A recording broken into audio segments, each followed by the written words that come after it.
Are you guys looking to be on a low carb diet? Do you need to be on a low carb diet from diabetes or other conditions? Do you have children or yourself with food allergies? This video is for you.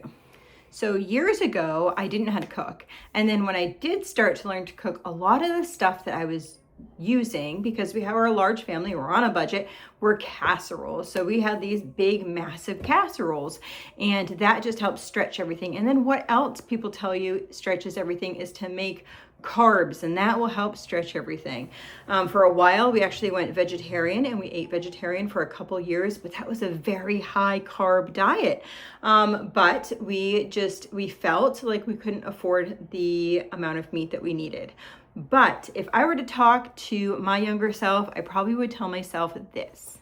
One thing that happens when you eat casseroles and things where it's all mixed together, unless it's really soup, and then you're putting like a bread side to the side, like if you're having a soup without like a pasta or a rice or something, then you can get a better idea. But if you have a casserole or you have dishes that things are mixed together, like stir fries with pasta or a pasta with meats and veggies and that type of stuff all put in together, it's hard to tell exactly what portion of your food is this or that. So a while back, I heard something about eating like the way our grandparents did. And I was thinking to myself, it's so true. For generations, what did people do? They hunted, they fished, they did their things, and they ate meat, right? So they would eat meat and they would eat the vegetables that they grew in the garden. And those things were the main source of their food, whatever they could harvest. So it would have been harvesting from the woods, harvesting from their farm, whatever you could get locally, whatever you were trading here, there, and everywhere, because that's just the type of communities that there were. So even in the cities, there would have been large markets that farmers would come in from the outside and come into the city to sell their goods. And or there would have been somebody that would be like horse and buggy, and they would bring the wagon around so you could buy goods in that way. So as you start to think of things that way, then you're able to think more clearly. So my tip for trying to navigate all these things would be to eat your things separately. So make meat a separate entity, make vegetables a separate entity, and then have a side of whatever carb it is. So sometimes people are asking me for diabetic recipes, and while I can share some things with you, and I will share some things with you in the end of this video, a lot of times it's just thinking about these things. If you're having a spread, say you have a bunch of people that have different allergies or whatever, there's some things that you have to get rid of it for the whole family. For instance, if you have a child with a soy allergy, soy is in just about everything, so you have to be really cautious with anything. If you have dairy or gluten, yeah, they're in a lot of things. So the best thing is to have real foods, whole foods, and offer other things on the side. So for instance, in our household, we have a couple people who are gluten-free, we have a couple people who are diabetic. And so the way things that are offered is it's going to be like a meat, lots of vegetables, usually have 1 or 2 vegetables.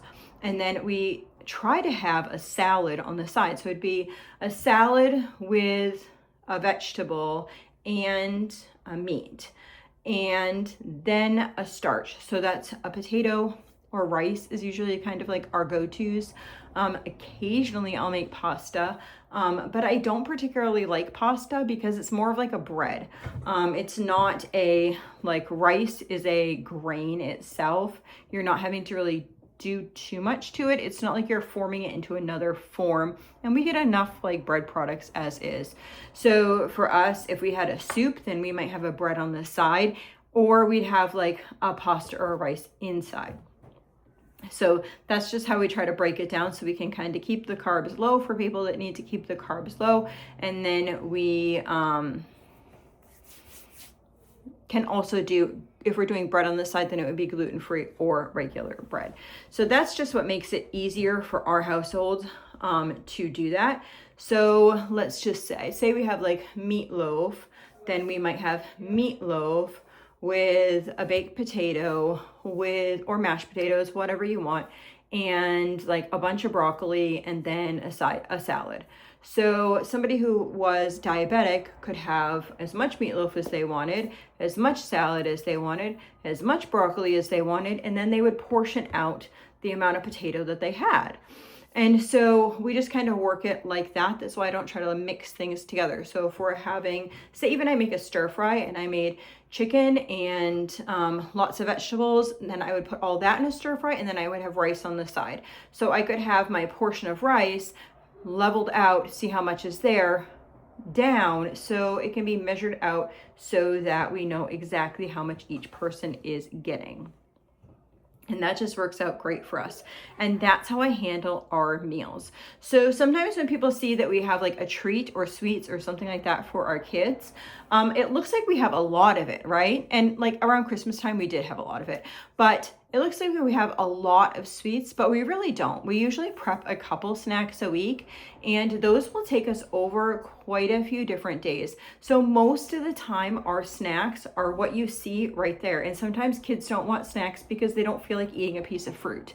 So it's whatever fruits we have there usually. Sometimes I might take out if I had a fruit in the fridge, or if I did like trail mix, or I decided to do like peanuts or something like that. Like I might take something like that out, but normally it's just the fruit that we have there. And then a couple times a week, we will pull something out and be like, hey, you know, somebody made brownies. Would you like a brownie?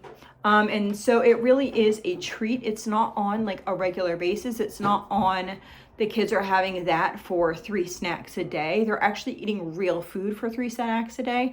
So to have a treat, to me, they're kids. They can have a treat. With type 1 diabetes, it's a little bit different because it's not related really to your diet. It's actually an autoimmune condition. So if you have type 2 diabetes, and that is directly related to your diet. So you want to make sure that you are getting those carbs out, and not necessarily those carbs. You have to kind of categorize your carbs. So a carb that is processed, like cakes and cookies, and that stuff is going to be junk. Even if it has sucralose or whatever you want in it, it's still junk. You need to try to get those things out of your diet and start putting more real foods into your diet.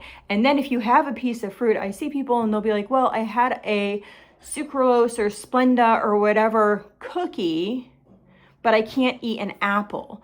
Well, what an apple is actually going to be healthier for you. For one, God created it, and He made it from natural things. And yeah, especially if you pair it with a protein, that's going to be a lot better for you than some Splenda cookie.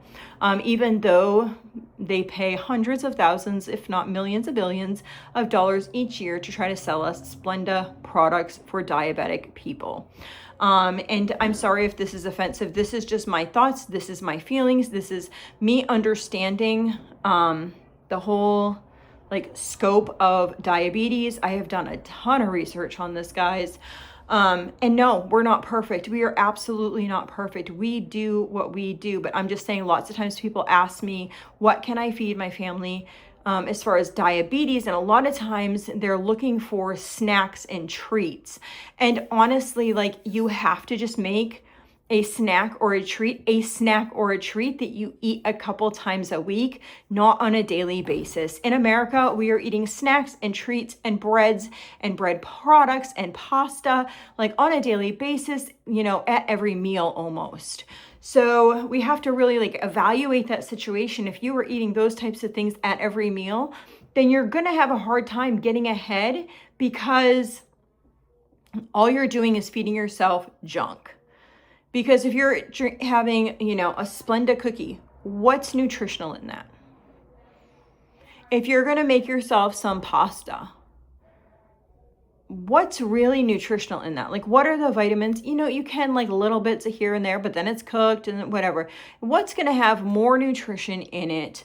You know, a sweet potato or pasta? A banana or pasta?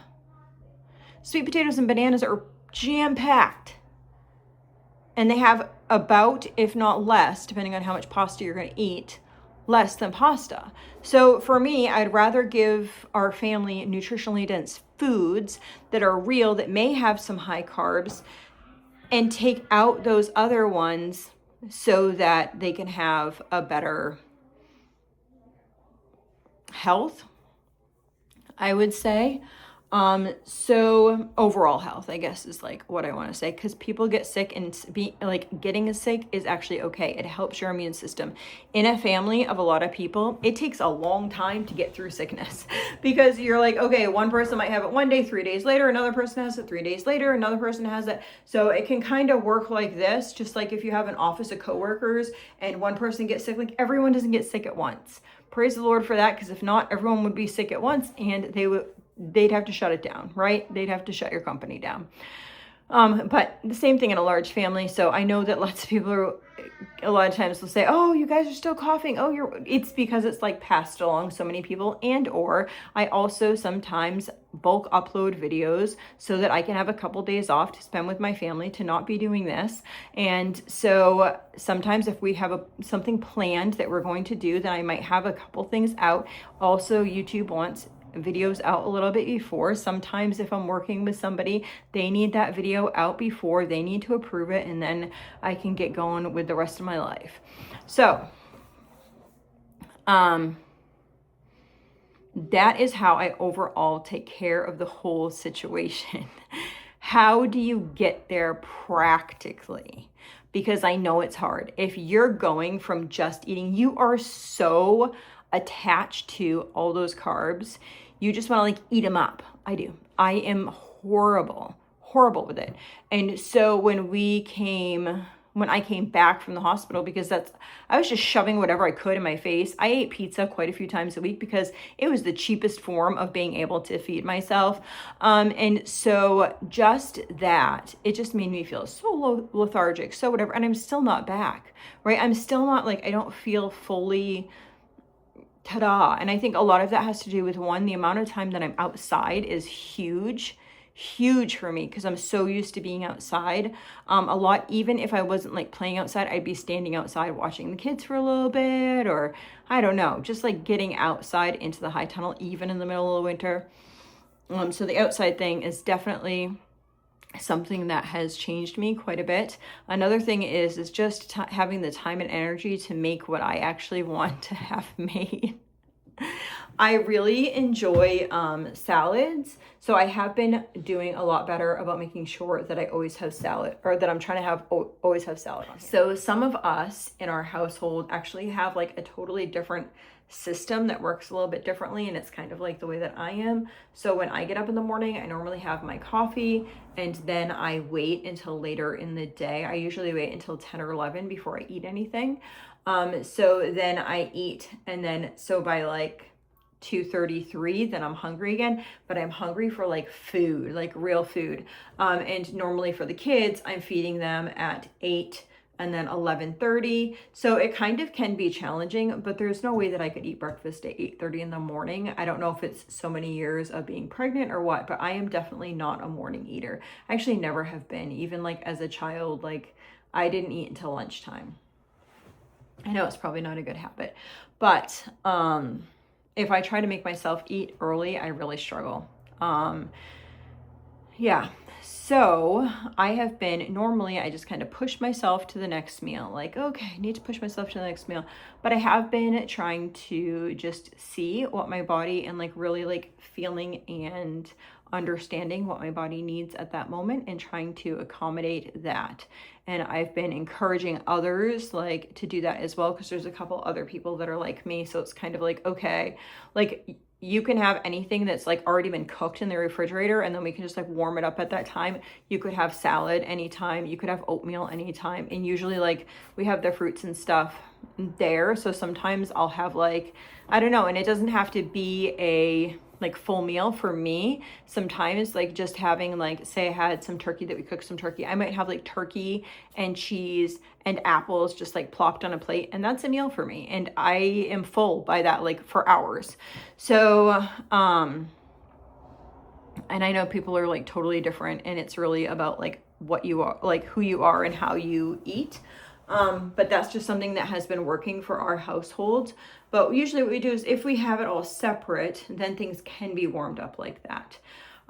So if we had like meatballs and spaghetti separate, even if we're having spaghetti and I don't really particularly like spaghetti, we could choose to have gluten-free and regular spaghetti, or we could choose to have meatballs and just have like, if just the kids wanted like pasta or whatever, have them have pasta separately, and then other people could eat the meatballs on a side and have something else for their meal. So like I might have, even though it sounds odd, who says like what you can eat and what you can't eat, right? Like, so I might have like a couple meatballs and a big salad. And if that's what like I want to have, then I can have that, right? Because that's what I'm feeling. So the same thing with like some of the older people that might feel the same way is just trying to have that salad available. But a lot of times, like, it's leftovers. There's usually a lot of different types of leftovers. So just figuring out your own type of leftover to put in the microwave. I also usually have sweet potatoes. So if people, old, young, whatever, want to have a sweet potato, they can pop that in the microwave. And then just have like sweet potato with butter, or they could like slice a sweet potato up with some onions and stir fry that. And, you know, I think that us older people, especially like the person who is gluten-free along with me, a lot of times we'll kind of watch each other and just be like, hey, I plan on making, like the other day she was like, oh, I plan on making some potatoes and onions. Would you like some? And then I was like, yes. You know, this morning I was like, hey, I'm making some oatmeal. Would you like some? You know, like just being considerate of one another if you're eating at like different times, or you tend to have like the same type of schedule. And that seems to work okay for our household. And that's one blessing that happens when I prep lots of meals and put them in the freezer. Because if I prep lots of meals and put them in the freezer, then I have that food on a consistent basis. And so there's usually a mixture of food in my freezer. So I might have, you know, a taco bake. Right now I'm thinking of what I have in my freezers. I have taco bakes, I have noodles and whatever. So honestly, like, this is what might happen. I might cook 2 turkeys. We'd cut the meat off the turkeys. We'd put the meat in the fridge from the turkeys. And then I might pull out some of those casseroles. Some people might have some casseroles. Some older people might have salad with turkey. Some older people might have salad and baked potato and, you know, a lot of times I have like vegetables in the fridge, just like fresh vegetables. They might have vegetables to go with that, whether they cook it or don't cook it. So that's just kind of the season of life that we're in. When the kids were younger, it was different. Like I just served things and that's how it was. And a lot of times I would warm something up for myself later, and that's what worked best. But that's what's working for our family. I'm trying to think of some ideas. I guess I should just ask you guys. I was thinking about putting some recipes and stuff at the end of this, but I think what I should probably ask you guys is, what is the most challenging piece of this for you in your household? Because I would be happy to kind of walk through those step by step if you had some questions or concerns like in this, or you're not understanding all the way. So if I were, I'll throw this out there. So recently I did kielbasa and onions and cabbage. Well, all of those are low carb foods. So I just did that. If I wanted to, I could have thrown baked potatoes on the side and people could have chose that, you know, but I don't want to mix something like, I wouldn't want to put pasta in that mix, because then that's going to make it a heavy carb meal. So I don't know if that will work in your situation or with your family, but it's just an idea, and I hope that it blesses you and your household. But let me know in the comments down below if you have further questions, or if you want examples, or if you want, I could do like what we eat in a week and then like take different people's pictures of different people's plates. What would be helpful to you to help you on your journey? Let me know down in the comments below. Thanks. Have a blessed day.